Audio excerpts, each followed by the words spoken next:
O celular vibrou em cima da mesa de cabeceira, e o barulho pareceu alto demais no silêncio do meu quarto. Peguei o aparelho e vi que era uma notificação de mensagem de visualização única.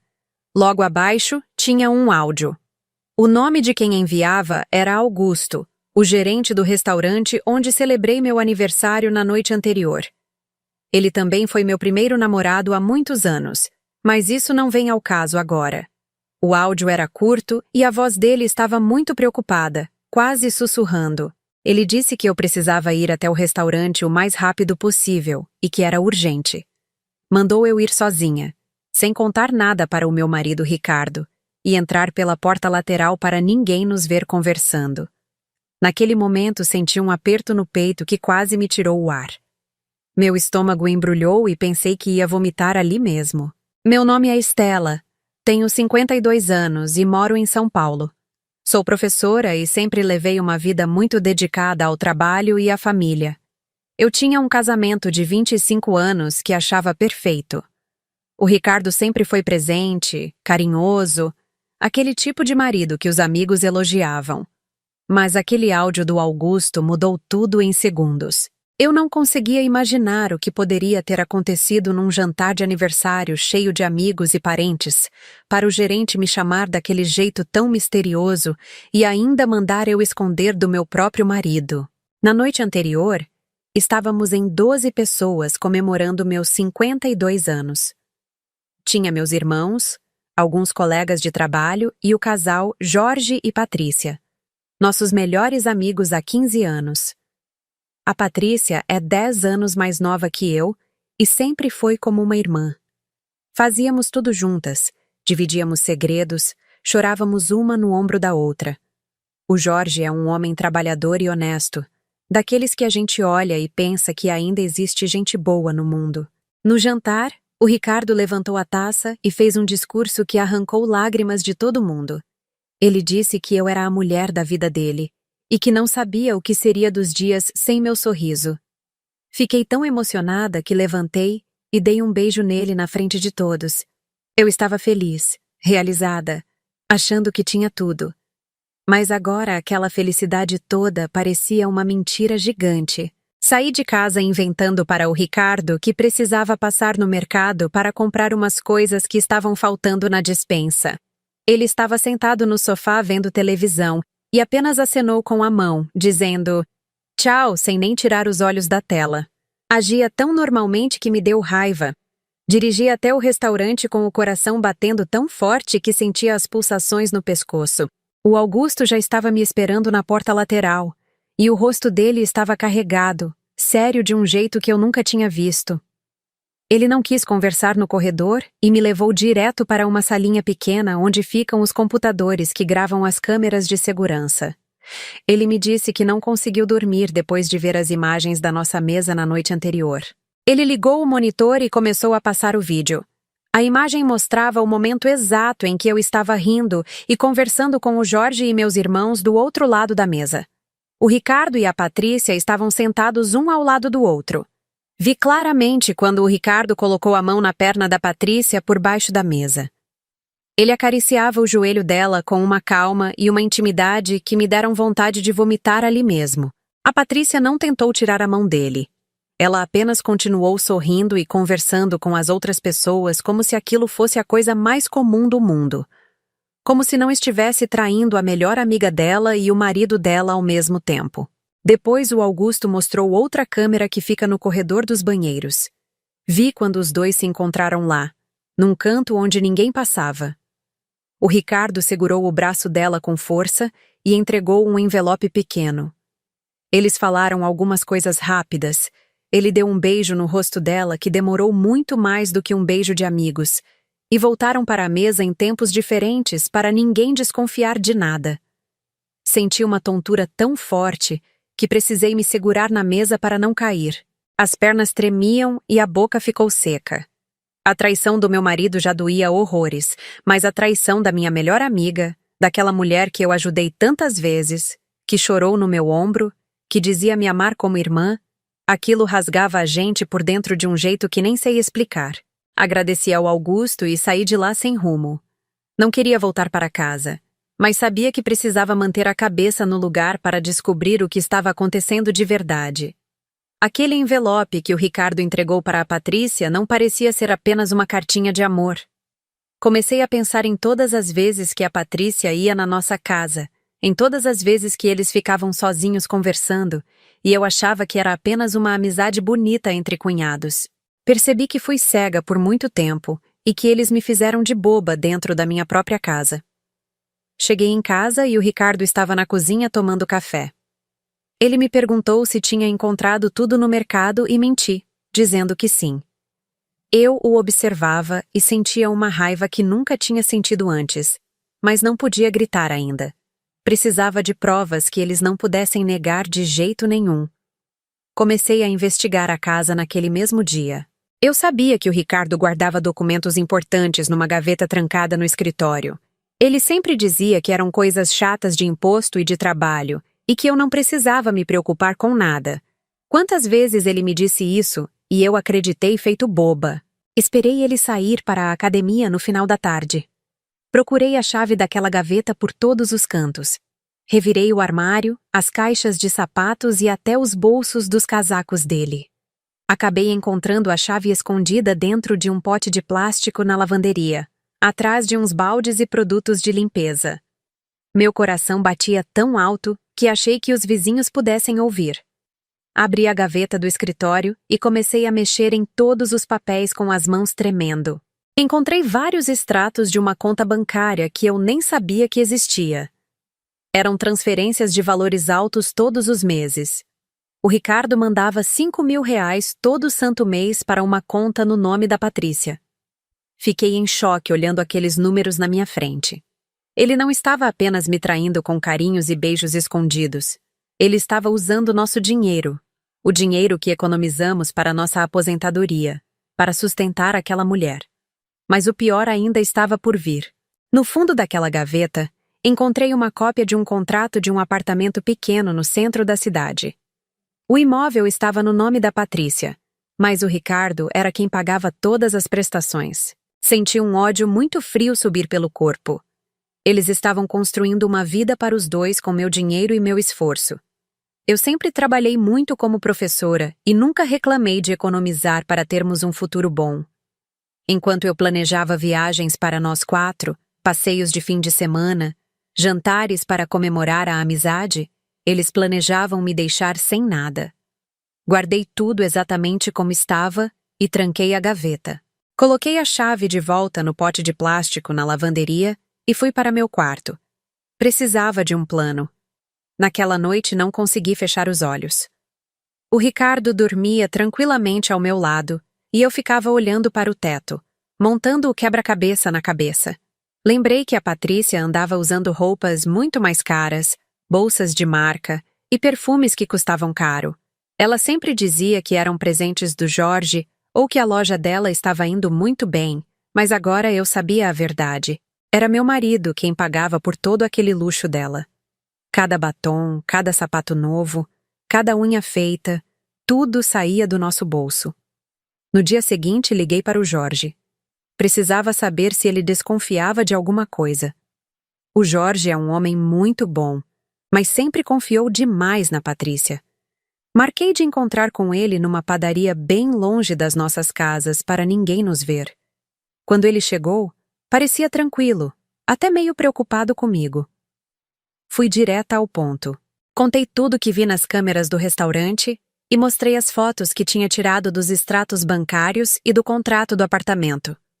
O Jorge ficou em silêncio por muito tempo. Ele olhava para os papéis e balançava a cabeça, como se não pudesse acreditar que a mulher dele fosse capaz de tamanha sujeira. Ele me disse que a Patrícia andava realmente muito diferente em casa, que ela não tinha mais paciência para conversar com ele e que vivia dizendo que precisava trabalhar até mais tarde na loja. Ele achava que era apenas cansaço, estresse do comércio, mas agora via que era tudo mentira. O Jorge chorou um pouco e segurei a mão dele. Disse que não seríamos as vítimas dessa história e que íamos dar o troco neles dois. Passamos 2 horas conversando e planejando como faríamos tudo. Disse ao Jorge que ia organizar um jantar na minha casa na noite seguinte. Seria um jantar de comemoração pela minha aposentadoria oficial que tinha acabado de sair do papel. Ia convidar ele e a Patrícia. O Jorge concordou com tudo que sugeri.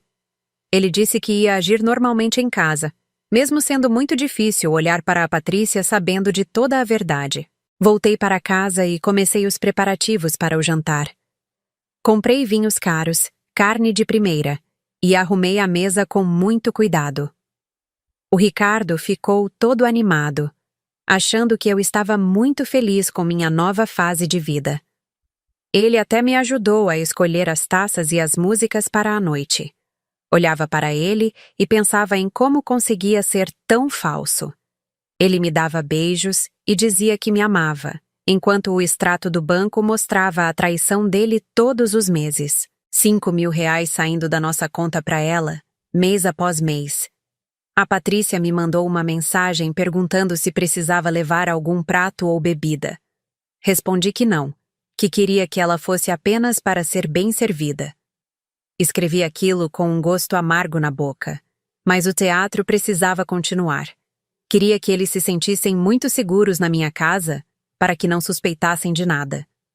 O plano era simples, mas ia exigir muita coragem da minha parte e da parte do Jorge. Na tarde do jantar, fui até a portaria do condomínio e conversei com o segurança. Pedi para ele me avisar assim que o carro do Jorge e da Patrícia entrasse no prédio. Também combinei os detalhes com o Jorge por mensagens. Ele ia fingir que recebeu uma ligação de trabalho muito urgente no meio do jantar e que precisaria sair correndo. 10 minutos depois, eu ia inventar que precisava ir buscar uma encomenda importante na portaria que o entregador não podia subir de jeito nenhum. Íamos deixar o Ricardo e a Patrícia sozinhos na minha sala por cerca de 15 minutos. O Jorge não ia embora de verdade. Ele ia apenas tirar o carro e estacionar numa rua lateral. Depois voltaria a pé e entraria pelo portão de serviço com a chave reserva que entreguei para ele na padaria. Nos encontraríamos no corredor e entraríamos na sala de surpresa. Eu sabia que, com a falsa sensação de que estavam sozinhos, eles não iam conseguir se segurar e iam acabar se entregando.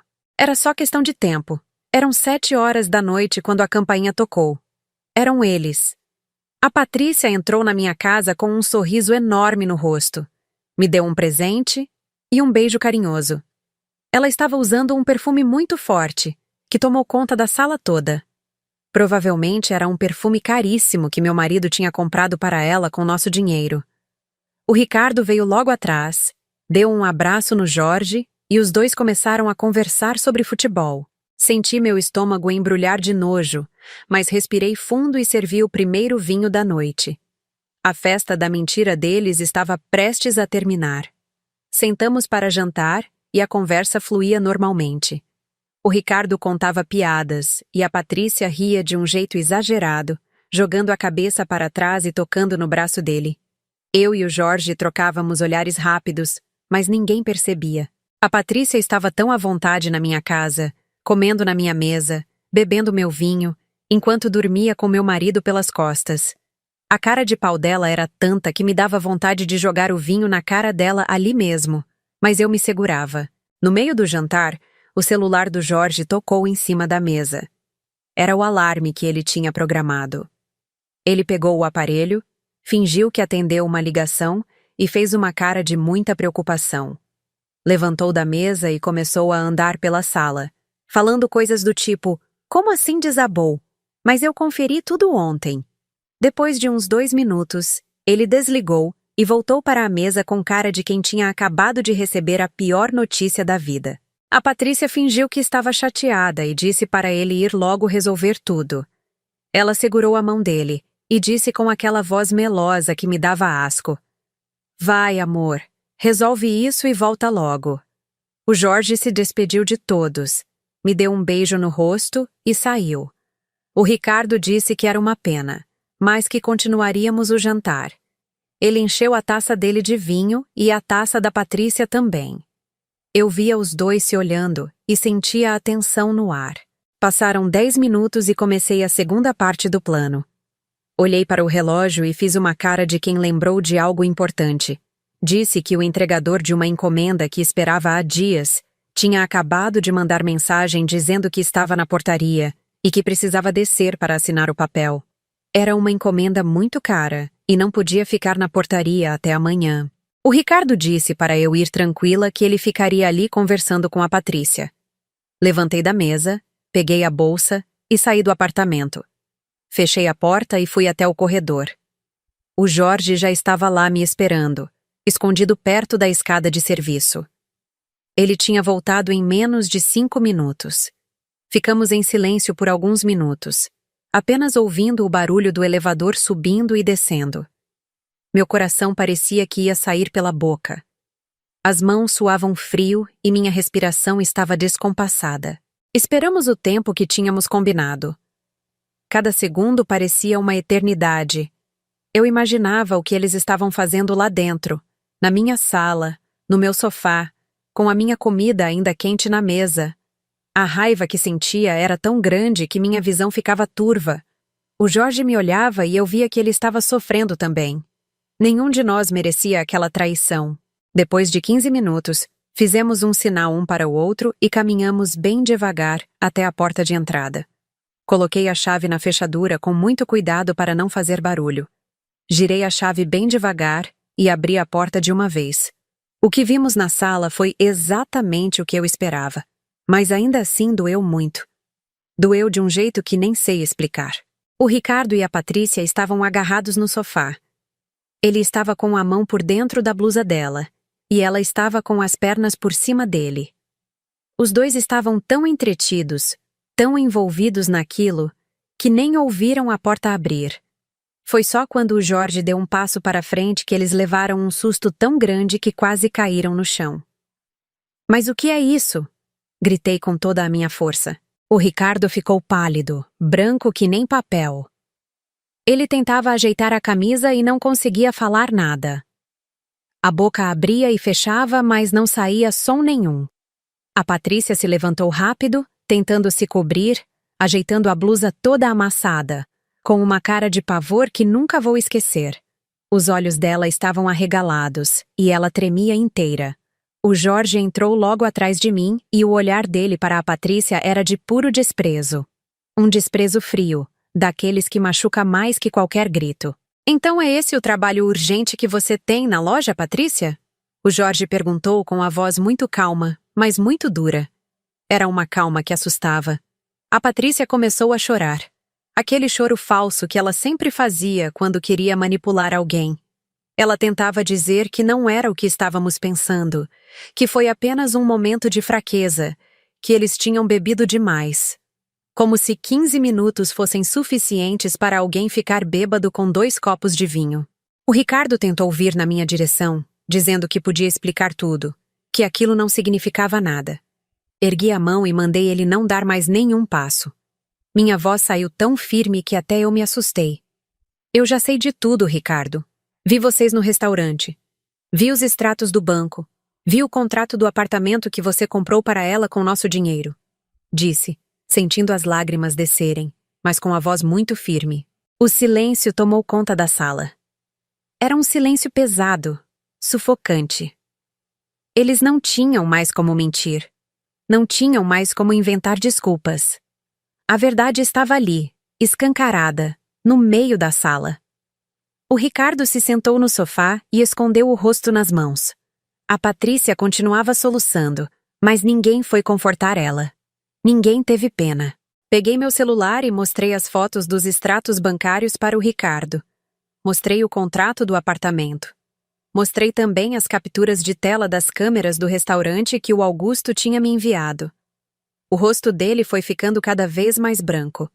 Ele tentou dizer que podia devolver o dinheiro, que aquilo tinha sido um erro, que me amava de verdade, mas eu já não acreditava mais em nada que saía daquela boca.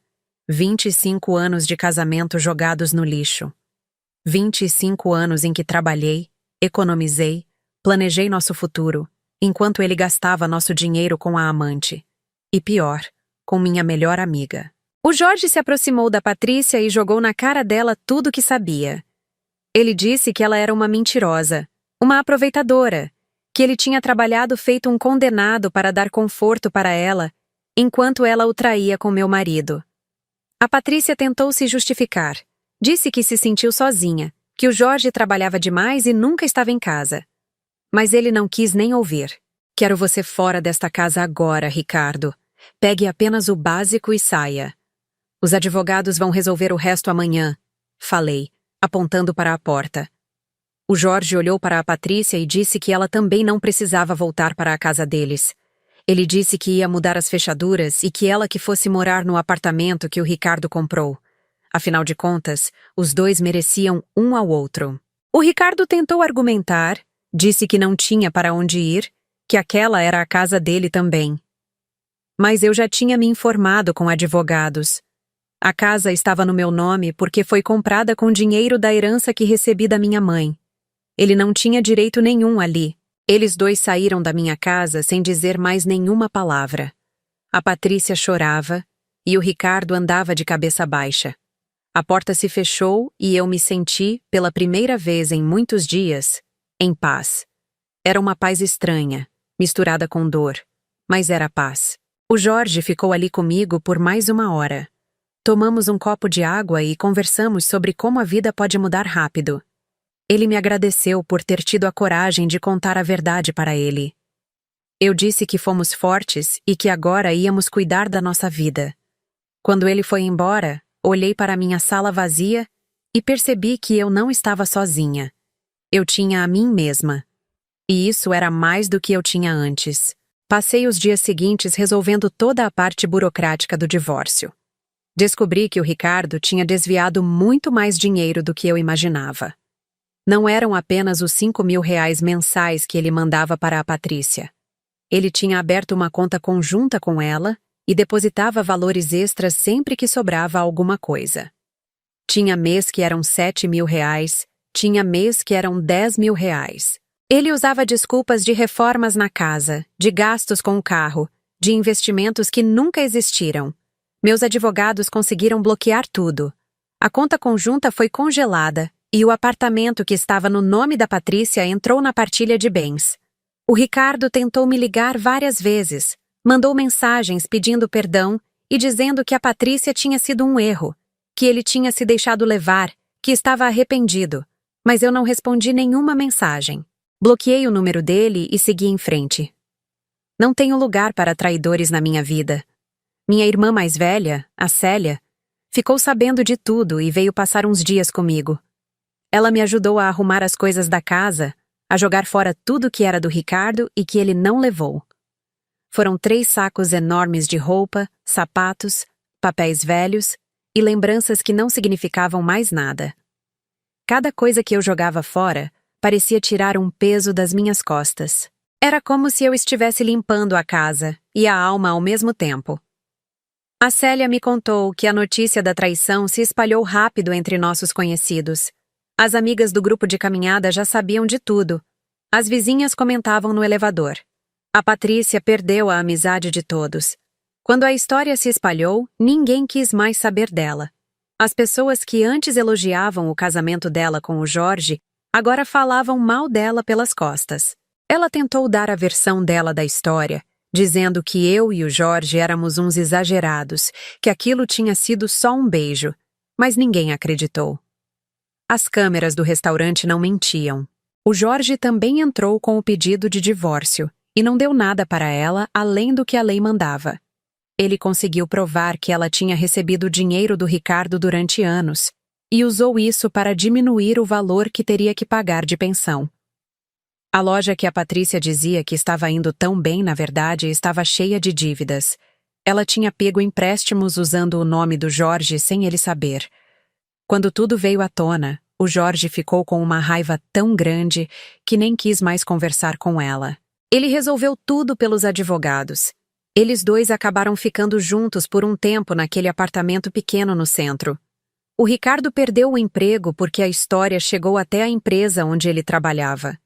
O chefe dele era muito religioso e não gostou nada de saber que ele tinha traído a esposa com a mulher do melhor amigo. Mandaram ele embora usando uma desculpa qualquer, mas todo mundo sabia o motivo real. Sem o dinheiro que o Ricardo mandava todos os meses, a Patrícia começou a ter que trabalhar de verdade. Mas ela não estava acostumada. Ela tinha vivido tantos anos sendo sustentada, primeiro pelo Jorge e depois pelo meu marido, que não sabia o que era ralar de verdade. A loja dela faliu em menos de 6 meses. Ela teve que vender o estoque por preço de banana para pagar as dívidas. O relacionamento dos dois, que foi baseado em mentiras e roubos, não durou nem 6 meses. Eles começaram a brigar por dinheiro. O Ricardo cobrava dela que arranjasse um emprego melhor. Ela cobrava dele que conseguisse outro trabalho logo. Os dois se culpavam pelo fracasso da vida que tentaram construir. As brigas eram tão altas que os vizinhos do prédio reclamavam. Teve uma vez que a polícia foi chamada porque o escândalo estava insuportável. A Célia me contava tudo porque ela tinha uma amiga que morava no mesmo prédio. Essa amiga dizia que os dois viviam aos gritos, que o Ricardo chegava bêbado em casa várias vezes e que a Patrícia chorava no corredor. Era quase cômico ver como eles tinham destruído tudo por uma paixão que não valia nada. Eles acharam que o amor deles era especial, que valia a pena trair todo mundo. Mas descobriram que relacionamento baseado em traição não dura. Um dia, cerca de 8 meses depois daquela noite fatídica, eu estava no supermercado fazendo compras quando vi a Patrícia. Ela estava tão diferente que quase não reconheci. O cabelo estava sem pintura, as raízes brancas aparecendo. Ela usava uma roupa simples, de brechó, e empurrava um carrinho com produtos baratos. Quando ela me viu, ficou vermelha e desviou o olhar. Tentou ir para outro corredor, mas eu fui atrás. Olhei bem nos olhos dela e disse com a voz firme: "Espero que tenha valido a pena." Ela começou a chorar ali mesmo, no meio do supermercado. Disse que estava arrependida, que tinha perdido tudo, que não tinha mais ninguém. Mas eu não senti pena. Senti apenas alívio por não ser eu naquela situação. Dei as costas e continuei minhas compras. Enquanto isso, minha vida estava cada vez melhor. Eu tinha me aposentado e recebi uma indenização boa da escola onde trabalhei por 30 anos. Com o dinheiro da partilha de bens, consegui quitar o apartamento e ainda sobrou uma quantia boa. Investi parte do dinheiro e comecei a viajar. Coisa que sempre quis fazer, mas o Ricardo sempre arranjava desculpa para adiar. Fui para o Nordeste com minhas irmãs. Ficamos 15 dias em Porto de Galinhas, comendo bem, dormindo até tarde, caminhando na praia. Foi libertador. Conheci pessoas novas, fiz amigas, ri muito. Percebi que tinha passado tantos anos sendo apenas a esposa do Ricardo que tinha esquecido quem era a Estela. Voltei para São Paulo renovada. Comecei a frequentar um grupo de teatro para a terceira idade. Sempre gostei de arte, mas nunca tive tempo. Agora eu tinha todo o tempo do mundo. Nas primeiras aulas eu estava tímida, com vergonha de me soltar. Mas aos poucos fui pegando o jeito. Descobri que tinha talento para comédia. O pessoal ria muito das minhas interpretações. Foi no teatro que conheci o Marcelo. Ele tinha 60 anos, era viúvo há 5 anos e também estava recomeçando a vida. A gente começou como amigos, conversando depois dos ensaios. Ele me contava da esposa que morreu de câncer e eu contava da traição que sofri. A gente ria das desgraças da vida e criou uma conexão bonita. Com o tempo, a amizade virou algo mais. Mas eu estava com medo. Medo de confiar de novo. Medo de me entregar e ser machucada outra vez. O Marcelo foi muito paciente. Ele respeitou o meu tempo, não me pressionou. Dizia que estava ali, que eu podia contar com ele, mas que não tinha pressa nenhuma. Depois de quase 1 ano de amizade, eu aceitei sair com ele para jantar. Foi num restaurante italiano pequeno, longe do restaurante onde aconteceu tudo. A conversa fluiu naturalmente. Ele era gentil, educado, engraçado. Não tinha aquele jeito falso do Ricardo. Era tudo verdadeiro. Hoje, 2 anos depois daquela noite terrível, eu posso dizer que sou feliz. Não da mesma forma que achava que era feliz antes. É uma felicidade mais consciente, mais verdadeira. Eu sei quem eu sou. Sei do que sou capaz. Sei que não preciso de ninguém para ser completa, mas escolho ter o Marcelo ao meu lado porque ele acrescenta, não porque eu dependo dele. O Jorge também refez a vida. Ele conheceu uma mulher maravilhosa na igreja que frequenta. Eles se casaram há 6 meses e ele está radiante. A gente se fala de vez em quando, sempre lembrando daquela noite com um misto de dor e orgulho. Dor pelo que passamos, orgulho por termos tido coragem de enfrentar tudo. Quanto ao Ricardo e à Patrícia, soube que eles terminaram de vez. Ele voltou a morar com a mãe dele, que tem 83 anos e está doente. Ele cuida dela e trabalha como motorista de aplicativo para pagar as contas. A Patrícia arrumou um emprego de vendedora numa loja de departamentos. Ela mora num apartamento minúsculo, longe de tudo, e vive sozinha. Teve uma vez que o Ricardo tentou entrar em contato comigo. Mandou uma carta pelos correios, daquelas com papel de carta bonito. Ele escreveu páginas e páginas pedindo perdão, dizendo que tinha destruído a melhor coisa da vida dele, que eu era a mulher que ele amava de verdade. Mas eu não senti nada lendo aquilo. Nem raiva, nem tristeza, nem pena. Apenas vazio. Guardei a carta numa caixa com outras coisas do passado e segui em frente. O Augusto, o gerente do restaurante que me mostrou as gravações, virou um grande amigo. Ele diz que fez o certo, que não conseguiria dormir em paz sabendo de tudo e não me contando. Eu agradeço a ele sempre. Se não fosse por ele, eu poderia ter continuado sendo enganada por muito mais tempo. Poderia ter perdido muito mais dinheiro, muito mais dignidade.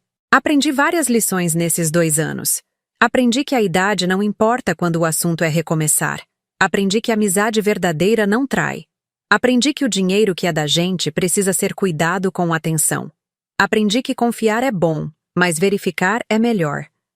Aprendi que não adianta viver de aparências, que casamento perfeito só existe nas redes sociais. Hoje eu olho para trás e vejo que aquele jantar de aniversário foi o dia em que eu realmente nasci de novo. Foi o dia em que a Estela ingênua morreu e nasceu a Estela que se respeita, que se valoriza, que não aceita migalhas. Eu aprendi que não importa a idade que a gente tem, sempre é tempo de exigir respeito. Sempre é tempo de recomeçar. Voltei a viajar, mas agora com minhas irmãs, com novas amigas do teatro, e às vezes com o Marcelo. Cuido do meu dinheiro e da minha casa com muito orgulho. Cada coisa que compro, cada reforma que faço, cada decisão que tomo, é minha. Não preciso pedir opinião para ninguém. Não preciso prestar contas para ninguém. E isso é libertador. O Ricardo e a Patrícia acharam que eu era uma mulher fraca, que eu ia aceitar qualquer coisa para não ficar sozinha. Mas eles descobriram que uma mulher que sabe a verdade é a pessoa mais poderosa do mundo. Eles descobriram que eu não precisava deles para nada. Que eu era forte, que eu era capaz, que eu merecia muito mais do que eles podiam oferecer. Não guardo ódio, mas também não guardo lembranças boas deles. Eles são apenas pessoas que passaram pela minha vida e me ensinaram uma lição valiosa. Me ensinaram a confiar mais no meu instinto e a valorizar quem realmente está ao meu lado. Me ensinaram que traição não compensa, que mentira tem perna curta, que a verdade sempre aparece. A vida continua, e ela é muito bonita quando a gente vive na verdade, quando a gente se respeita, quando a gente não aceita menos do que merece. Hoje eu acordo todo dia e agradeço por ter descoberto tudo quando ainda tinha tempo de recomeçar. Agradeço por ter tido a coragem de mandar os 2 embora. Agradeço por ter escolhido a mim mesma. Se você chegou até o fim e gostou da minha história, deixe um comentário dizendo de onde está assistindo e que horas são aí agora. Tenho percebido pessoas de vários países passando por aqui, e eu adoro saber disso. Me conte também se você já passou por algo parecido e como você lidou com isso. A gente precisa compartilhar essas histórias para que outras mulheres saibam que não estão sozinhas e que é possível recomeçar.